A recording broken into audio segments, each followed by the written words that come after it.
O presidente Jair Bolsonaro embarcou hoje pela manhã para a Argentina, onde participa da cúpula de chefes de Estado do Mercosul em Santa Fé. Durante o encontro, o Brasil vai assumir a presidência rotativa do bloco sul-americano pelos próximos 6 meses. O principal acordo a ser assinado é o que elimina a cobrança de roaming internacional de serviços de telecomunicações entre pessoas que residem nos países membros do bloco.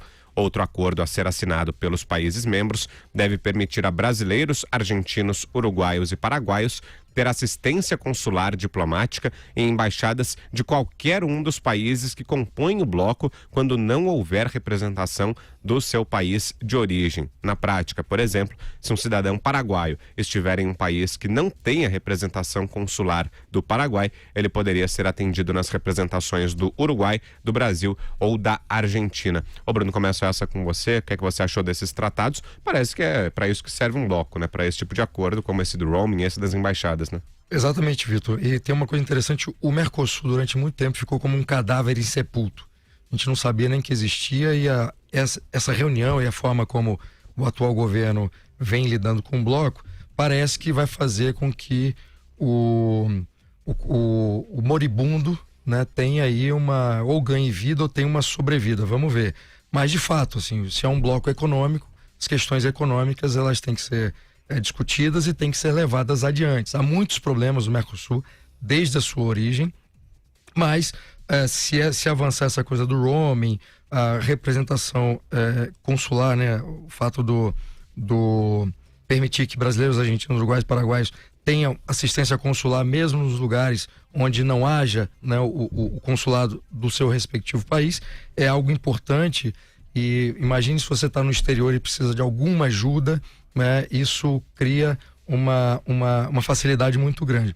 Agora, nessa reunião, o ministro das Relações Exteriores falou a respeito da Venezuela, só abrindo aqui um parênteses que eu acho interessante, falando que a Venezuela se tornou um elefante na sala, que eu acho que é uma injustiça contra o elefante. De qualquer forma, há um aspecto interessante que é a presença da Venezuela no bloco. E qual é o problema?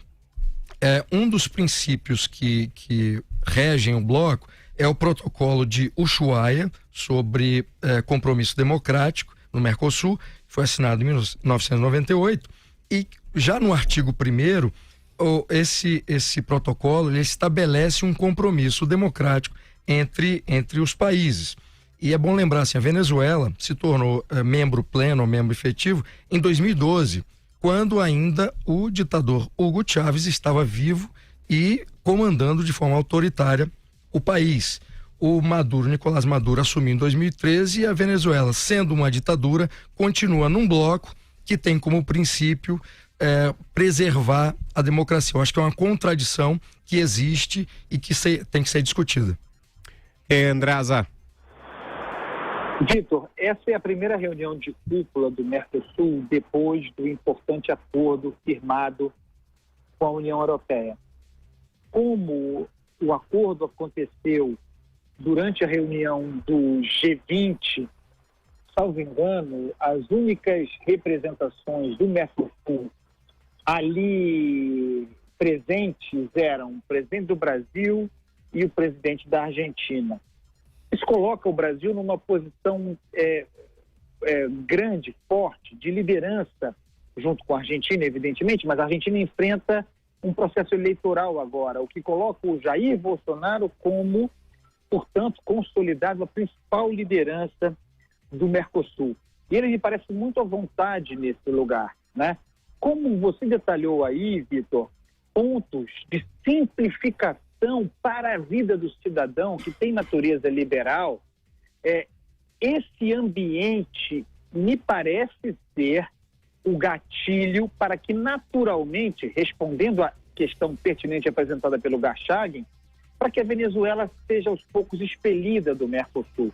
Ela foi admitida no bloco em função de um alinhamento ideológico, foi uma gestão feita pelo Lula, embora já no governo Dilma Rousseff, naquela lógica da pátria grande, que seria a América do Sul, reunindo os países sob o espírito bolivariano. Nós temos aí agora uma chance para que trazendo o Mercosul para a sua natureza, que é uma natureza essencialmente econômica, uma natureza comercial e, objetivamente, de simplificação da vida das pessoas, acho natural que a Venezuela perca esse lugar progressivamente, até porque ela não é, como nós sabemos, fundadora, ela tem uma condição específica, assim como o Chile e outros países. Então, esse tipo de reunião não tem nenhuma importância, sejamos sinceros, ela é uma espécie de convescote, mas o Mercosul agora olhou para fora, ele está olhando para a Europa.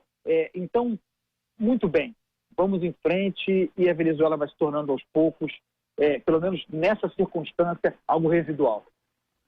E você, Alexandre, também gostou das decisões tomadas lá na reunião? Sim, essa é a tal boa globalização, né?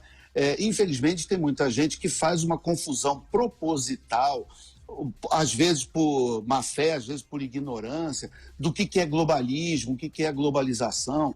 Enfim, o comércio, a abertura de uma nação para as outras, para comercializar, para importar talentos, para receber investimentos, para ter troca de tecnologia, isso é ótimo, isso é muito bom e tem que ser sempre incentivado.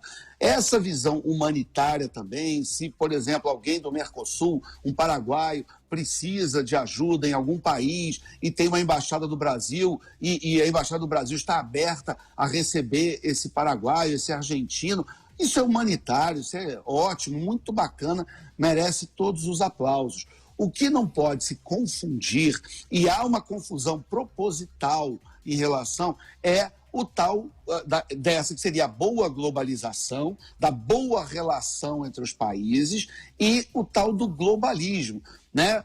O que é o tal do globalismo? É basicamente quando um país perde a sua soberania para algum órgão supranacional. E o exemplo mais evidente e óbvio é a União Europeia, que a gente fala muito, né? A União Europeia, ela começou, os seus defensores iniciais há 30, 40 anos, falavam, não, é só um bloco econômico, vamos facilitar o comércio, como se os países da Europa já não fizessem comércio entre si, até antes de haver países, né? Quer dizer, o comércio e as trocas entre os povos europeus são tão velhos quanto a Europa. Agora, depois dos anos 90, quando nasce esse gigante que é a União Europeia tem bandeira, ela tem hino, ela está querendo ter forças armadas e um exército próprio, ela tem parlamento, então ela está virando um país, ela quer virar um país de proveta, criada por burocratas não eleitos ou eleitos de forma indireta, sem a representatividade e sem a conectividade com as populações dos países que ela supostamente representa. Então é preciso, claro que isso é um assunto enorme, que eu estou resumindo aqui em pouco tempo, mas é importante deixar claro, porque, por exemplo, quando há o Brexit, quando a Inglaterra, o povo britânico diz que não quer a União Europeia, é claro que o povo britânico quer comercializar. A Inglaterra é o berço do capitalismo, do comércio exterior, né? É impossível você falar em comércio exterior e falar em capitalismo sem falar da Inglaterra ao longo da história. Agora, o que o povo inglês está dizendo eu não quero perder a minha cidadania, eu não quero um corpo estranho alienígena lá em Bruxelas, decidindo as coisas mais importantes do meu país, como se a Grã-Bretanha virasse um estado de um país maior chamado União Europeia. Então é bom deixar isso claro, porque senão pode também parecer uma incoerência entre o que muita gente fala, até desse próprio governo, contra o globalismo, mas isso não quer dizer ser contra a globalização. Essa é claramente a boa globalização. Pois é, né, Bruno? É por aí também. Essa questão da globalização não pode ser confundida com um fechamento de portas tão radical assim, né? Não, aliás, a globalização, um dos pilares da globalização é o livre mercado, é o livre trânsito de pessoas, bens e capitais. Isso está no DNA da globalização. É isso que fundamenta a globalização e por isso que a globalização é boa. A globalização, no fundo, é um aspecto, um instrumento econômico, não é um instrumento político. O problema da União Europeia, como o Alexandre citou, é que não é só um bloco econômico, também é um bloco político. E boa parte dos problemas que a União Europeia tem enfrentado hoje é muito mais de natureza política, que tem incidido em questões econômicas. De qualquer forma, assim, o Mercosul tem alguns problemas que têm que ser corrigidos, tem proteções de determinados setores, por exemplo, da Argentina frente ao Brasil. São coisas que precisam ser modificadas, porque senão o país tem determinados privilégios em relação ao outro. Isso foi criado para que houvesse um certo equilíbrio, mas de qualquer forma, ou você tem um acordo de livre comércio ou você não tem um acordo de livre comércio. Mas a globalização é boa, especialmente para os países mais pobres que têm acesso a bens, capitais, serviços, circulação de pessoas.